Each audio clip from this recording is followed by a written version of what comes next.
एक दिन जगन्नाथ जी प्रसन्न हो गए और प्रसन्न होकर के इंद्रद्युम्न राजा से बोले, कुछ मांगो, तुम्हें कुछ देना चाहता हूं।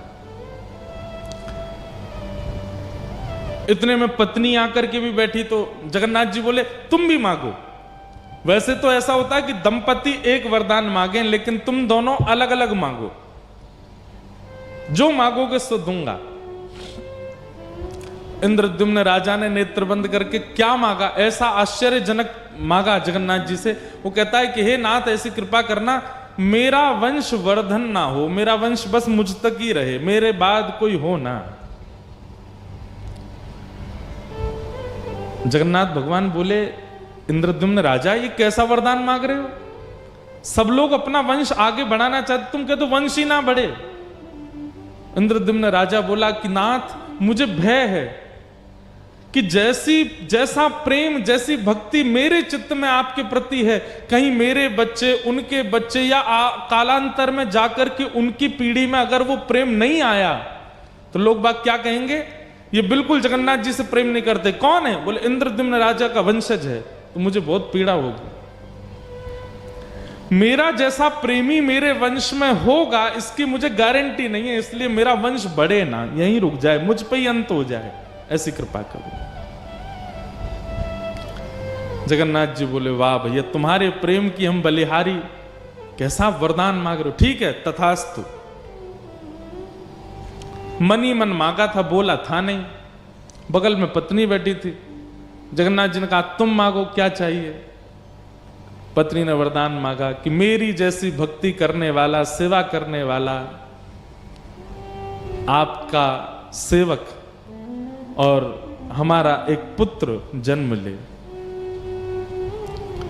जगन्नाथ जी सोच में पड़ गए, अब क्या करें। पति कह रहा है कि वंश आगे ना बढ़े, पत्नी कह रही है एक बालक हो जाए। इंद्रद्युम्न राजा अपनी पत्नी पर नाराज हो गया, तुम महाप्रभु जगन्नाथ जी से संतान कैसे मांग सकती हो? तुम संसार की वस्तु मांग कैसे सकती हो महाप्रभु जी से? अरे तुमको जो रुचिकर लगा तुमने मांगा, मुझे जो रुचिकर लगा मैंने मांगा। एक संतान तो चाहिए। मां को तो तभी सुख मिलता है, ब्याह के बाद उसको इच्छा होती है कि मेरे गोद में मेरा बालक हो। महाप्रभु जगन्नाथ जी बोले, तुम लोग झगड़ो मत, मेरी टेंशन दूर करो। ये दो अलग अलग चीजें मांग रहे हो, तुम कहते हो संतान ना हो, ये कहती है एक संतान हो, कैसे होगा पूरा? इंद्रद्युम्न राजा बोला, आपको मेरी बात माननी पड़ेगी। गुंडीचा बोली, नहीं नहीं, मेरी बात माननी पड़ेगी, भात दाल तो मैं ही बना के लाती हूं आपके लिए। महाप्रभु जी बोले, अच्छा रुक जा रुक जा रुक जा, हम तुम दोनों की इच्छा पूरी करते हैं। बोले क्या? इंद्रद्युम्न ने मांगा कि उसके संतान ना हो, नहीं होगी। और गुंडीचा आप कहती हैं कि आपको एक पुत्र हो, तो आज से लेकर के जब तक इस पृथ्वी पर सूर्य चंद्र का प्रकाश है, मैं ही आपका पुत्र हूं। और मां तो जगन्नाथ बन के बैठा हूं दुनिया को दर्शन देने के लिए, और भगवान जब दर्शन में ही व्यस्त हैं तो मां को समय कब देंगे? आप चिंता मत करो, बस ये समझिएगा, मैं दूंगा थोड़ा ही समय, लेकिन दूंगा। साल में हर साल अपने जन्मदिन, ठाकुर जगन्नाथ जी का जन्म उत्सव कब आता है? स्नान पूर्णिमा। स्नान पूर्णिमा के 15 दिन बाद रथ पर बैठ करके मैं स्वयं आऊंगा गुंडीचा आपके स्थान पर, और वहीं आपके हाथ के दाल भात खाऊंगा, आपके हाथ का रसगुल्ला पाऊंगा। आप जैसे एक बालक की तरह प्रेम, एक बालक को मां करती वैसे मुझे प्रेम करना, और 10 दिन जितना मुझसे होगा मैं आपके पास रुकूंगा। वहां मैं परमात्मा नहीं हूं, पर ब्रह्म नहीं हूं, वहां मैं आपका लाला हूं।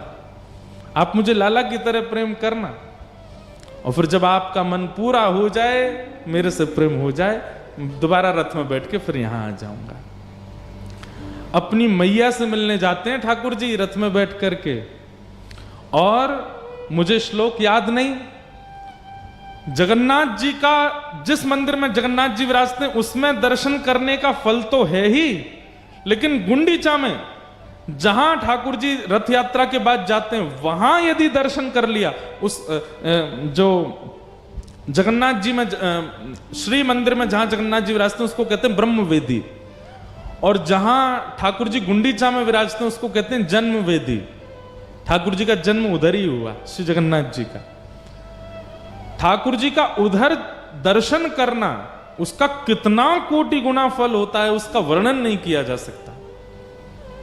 यहां ठाकुर जी को परमात्मा मान करके देखना होता है, और गुंडीचा जब ठाकुर जी जाते हैं वहां ठाकुर जी को लाला मान करके देखना होता है। ऐसे महाप्रभु श्री जगन्नाथ जी।